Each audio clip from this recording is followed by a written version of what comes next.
All right, everyone. Thank you for watching my channel. It's just a continuation of the RV rebuild. I figured I'd make this video to show everybody where I'm at here. You can see in my first video, you could see where everything was present. So everything was in here. I hadn't taken anything out yet.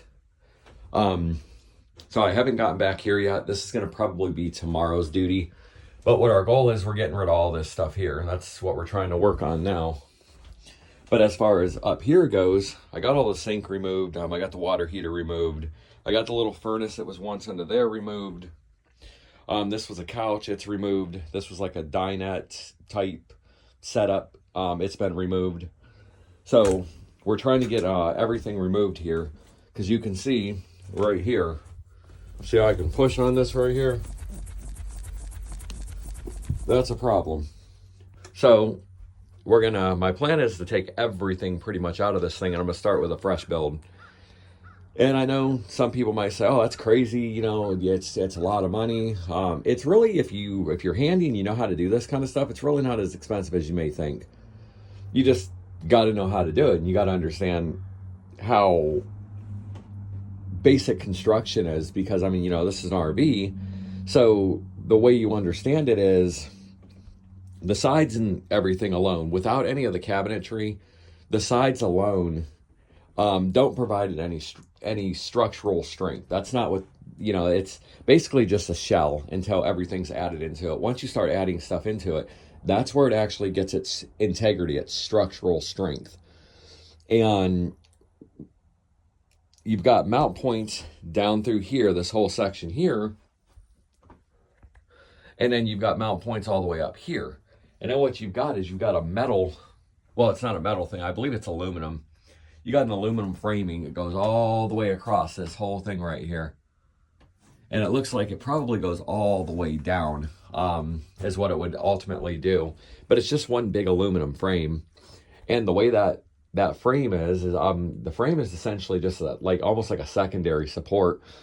Your main support comes from where it mounts to the flooring, your subflooring, and then where it comes up and where that metal would mount all the way down to the main beam, and then it's up here. It's very similar to that. So it all gets its strength from mounting to wood. Essentially, the aluminum is just everything's from the aluminum is mounted to that wood. So once you get everything mounted on the aluminum, then you'll start noticing strength.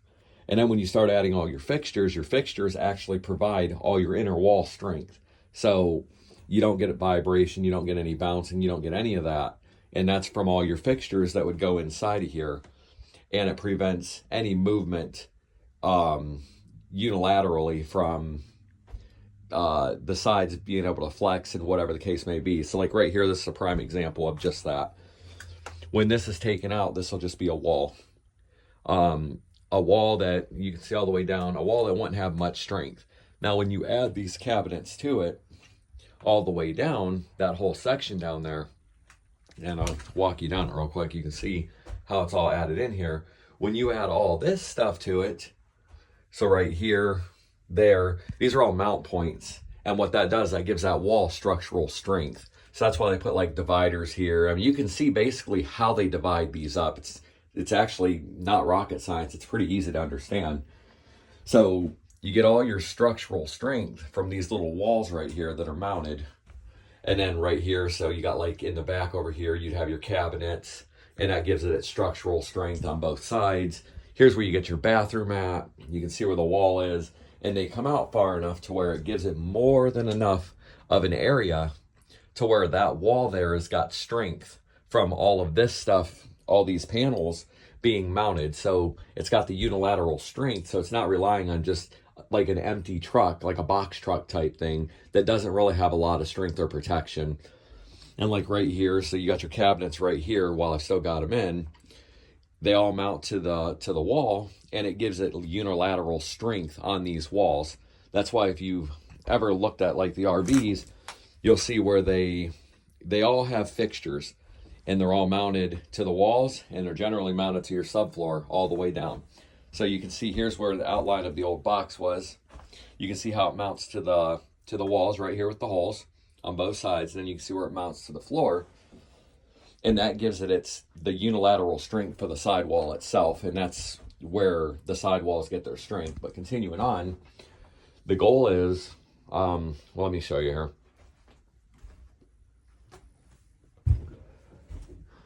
The goal is all of this wall. So from all the way from the rear, all the way up to the front, all the way down through here, right on up to the front up here. We're taking this whole wall down. So I've still got to pull the glass. I've got a staging area I'll walk you over to here in a second. But we're going to pull the glass. As I said, basically when I've got this completely emptied out, what I'm going to be left with is a metal frame and another, just basically metal frames. I'll have the aluminum framing, and then I'll have essentially whatever this subfloor mounts on. I haven't quite ripped it down yet, and I'll make another video when I do rip that down. But the plan is we're putting in a new subfloor, putting in new sidewalls, and the way these are designed, they're actually pretty easy to understand. So they use Luan on both sides. So you got main support structures that would go right there, and then they mount that whole thing in. And then what it does is it goes Luan all the way down the whole entire thing. Everything in this RV is essentially Luan, but it's got Luan on the inside and it's got Luan on the outside. The outside is your backer plate for the Phylon, and the Phylon is going to be replaced as well. I'm going to try saving this outer Phylon that's on there now that's damaged. I'm going to try saving it so I have something in form of like a template. So when I go to cut the new Phylon, I know exactly where I need to cut it at, or at least a pretty good rough estimate of where it needs to be cut at. But that's the plan, and we're going to do it on both sides. And then do the ceiling. We're going to do it pretty similar to the way we're going to do the sidewalls. You can see right here, they actually use Luan in these ceilings, or some kind of thin material, but I'm using Luan. And then I'm going to use like a headliner, like a car type headliner, and it's going to go down the whole thing. The sidewalls, once they're done on the inside, it's going to get, it's like a fiberglass, lightweight. They commonly use them in wet areas, and that's going to have that all the way down all the sides before I start putting cabinets back in. Cabinets are going to get painted. Any issues with the cabinets are going to be addressed. It's going to have a new sink cabinet over there because the sink was pretty bad. But you know, I hope everybody's following my channel and they can see, you know, this exciting new build. I think it's going to be fun. It's a little costly, but it's something to do that's different. This is something I've never really done before. I've built houses and boats and everything else, so this really isn't too far of a stretch off what I would normally do. But taking it apart and understanding the basic dynamics is where I had to learn. And the dynamics of them really isn't too complicated. Once you start ripping them apart, you can start seeing how everything goes together. Like, you got your vents right here that come out of here. That's your vents that come over here. They would have went into the couch, lower section of the couch. There's another vent down there. It's a thin little vent. What that is, that's the exhaust vent for the heater. You come over here, you can see where the water stuff used to be. So you got your water lines down in there. This vent here is your fresh, wait, no, that's not a fresh air. This vent right here would be another vent that went over into the bathroom. So they run right along these walls here in that box enclosure. And then it loops out here, then branches off. And then it comes right back out here. So it just comes up under everything. So you can see where the shower sits up on a higher position. So that vent comes out, loops around, comes down over to that side in the back wall there. And I mean, you could just see the amount of damage, the amount of rot that was in here. I mean, they've got some messed up wiring going on here. We're going to go ahead and address the wiring. So when I take the subfloor out, it's all going to be rewired and everything, so it's wired correctly. And there isn't going to be any issues with the way it's set up. But with that being said, I hope everybody likes my videos. If you like my videos, I'm seeing a lot of people that are looking at them, but I'm not getting, hardly any subscribers. If you like my videos and you want to, be the first to get those notifications, you definitely want to subscribe to the channel, because this is going to be a pretty drawn out project. And anybody who has a 1995 Four Winds 5000 with the P30 chassis motorhome, then this is definitely going to be the video for you if you're considering buying one and considering, rebuilding it and everything else. The only reason I got this, it was a $2,000 RV, and on top of that, the motor and transmission was practically brand new. So for me, it made sense. Rebuilding this is just going to be a winter project for me.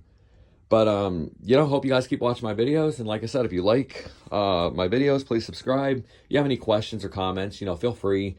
If anybody knows where I can get like a build schematic for this, that would be wonderful. I tried calling Thor Motor Coach, and they really don't have any of those type of literature anymore due to the age. But if anybody understands the basics on the subfloor, that's what I'm really interested in, to understand how the subfloor is put in. The one benefit to this is I did look, it looks like there's a plastic membrane that goes underneath, and what it does is it protects this subfloor on the underneath section of it. So it looks like the membrane's going to be saved, which I guess that's a big plus. I mean, that's basically just laying down new flooring, which on this floor, they just used a standard, probably 7/16 or a 1/2 inch OSB.